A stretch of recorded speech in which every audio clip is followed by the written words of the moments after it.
Hey everybody, this is Jeff Shannon with Inside Lacrosse Magazine. I'm here at Homewood Field today covering UNC's 15-11 win over the Johns Hopkins Blue Jays. It was a big game for North Carolina's midfield offense. We saw huge performances from Michael Tagliaferri with 3 goals and Shane Simpson with 2 goals and 3 assists. Chris Cloutier, attackman, got into it with 4 goals, and Steve Pondrello added 3 unassisted scores. Johns Hopkins' offense came from Shaq Stanwyck, who scored 2 goals and 5 assists, and Ryan Brown, who had a hat trick for the day. This game had 35 turnovers, including 8 by Hopkins in the first quarter, but it was a final run by North Carolina after it would be tied 11-11 in the fourth quarter that put them up for the win. North Carolina improves to 3-1 on the season, while Johns Hopkins falls to 1-2 on the year. This is Caroline Darney in Charlottesville, Virginia, where the Cavaliers got a 15-10 victory over Penn. The Cavaliers had a 1-goal, 6-5 lead at halftime, but used a strong second-half performance, including winning 12 of 14 faceoffs to pull away. Penn had 10 goals scored by 7 different players in a very balanced attack, while the Cavaliers had Pennell and Lukovic with hat tricks and had 4 more players score 2 goals. Next up, Penn plays Penn State, and Virginia hosts the Syracuse Orange in an ACC matchup here in Charlottesville, televised by ESPNU, which will be Friday, 5:30 p.m.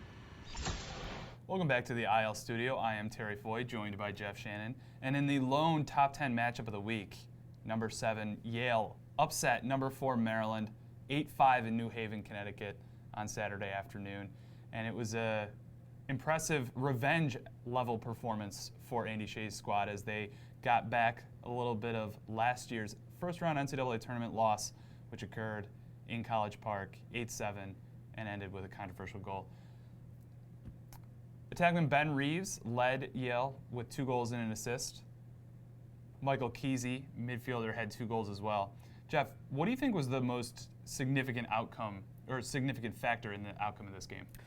Something that Yale talked in the offseason was about improving their middle of the field, their midfield, the play there, making it more athletic. And I think you saw some of that come to fruition in this game. 5 of their 8 goals were scored from the midfield. You had Kesey with 2 goals. You had Raleigh Nathan with a beautiful transition goal there, which was interesting because they lost the ground ball game and they lost the face-off game in this contest. But you saw the legs come out to play and their scoring from up top really come from that midfield, and that was the difference between them and Maryland in this contest.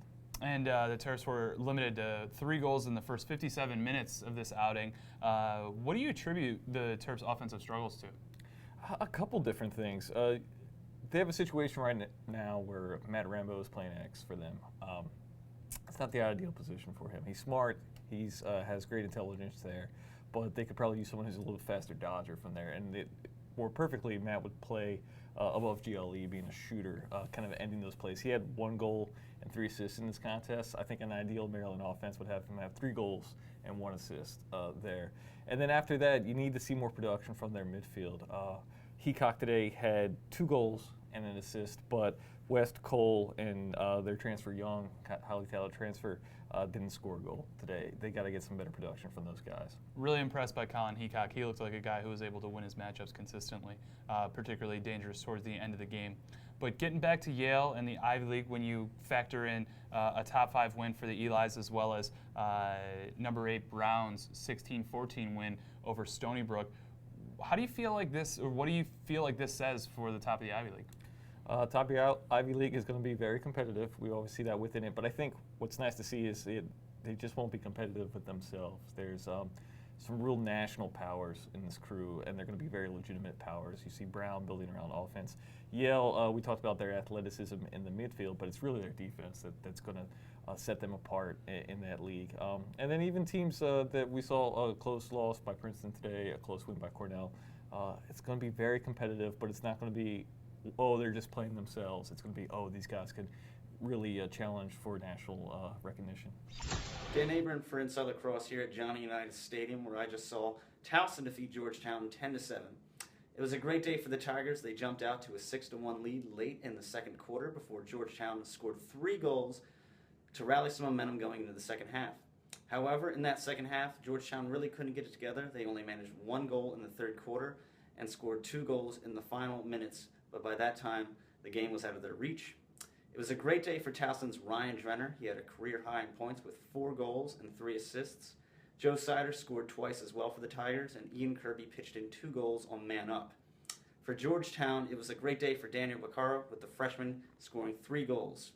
Towson, now 3-0. They've got Loyola next on their schedule. As for Georgetown, they fall to 0-2. Welcome back to the IL studio. Jeff, when Saturday got started, we thought it was going to be all about Patriot League madness. 2 overtime games marked the early results as Colgate won 11-10 over previously undefeated Bucknell, and then Boston University took Navy at home to double overtime and then emerged victorious 11-10. However, Saturday goes on, and we get 2 more overtime results. I mean, it really was. 4 overtime games in a day is a special day. Harvard topped UMass 10-9, and Hofstra topped Princeton 11-10. Which of those results do you feel like was most significant? To me, you got to say Boston University's win over Navy was the most significant. This was a unranked team beating a ranked team. I think anytime you see that, that's important. This is a conference win for Boston University, and it showed some of their strengths. Christian Carson Bannister had a tremendous day in goal for them, and he had 4 saves in the double overtimes, 2 in the first and 2 in the second that were just tremendous. And then James Burr, who's been the rookie phenom of the season so far for me, scores the game winner in the second overtime. He has 3 goals on the day. Huge win for them for multiple reasons. 1, just for the national recognition, and 2, big Patriot League win to start the season. Shout out to Coach Ryan Polly, who has to be really enjoying the victory, savoring one over a Navy team that kind of sent their 2015 promising start into a little bit of a tailspin. They were 6-2 when they went to Annapolis and didn't win again for the rest of the season after coming home with a loss. You know, just a special mention to Hofstra, who you know, kind of managed to keep a little bit of distance between themselves and Princeton throughout the course of the game, and then able to overcome a Tiger comeback to win in overtime. This, their second notable national win coming away from their upset of North Carolina last weekend, certainly solidifies the Hofstra's presence in the polls as well as in the national conversation going forward this year. Just an incredible performance out of JUCO transfer Josh Byrne, who now has 9 goals in 2 games. But again, an unbelievable Saturday with 4 overtime games. Certainly a special start to the season. That'll do it for the Epic ILGameday recap. Gear up for the season with the brand new sequel head, ultralight otter mesh, and the sleek and stylish Gen 6 Dragonfly shaft.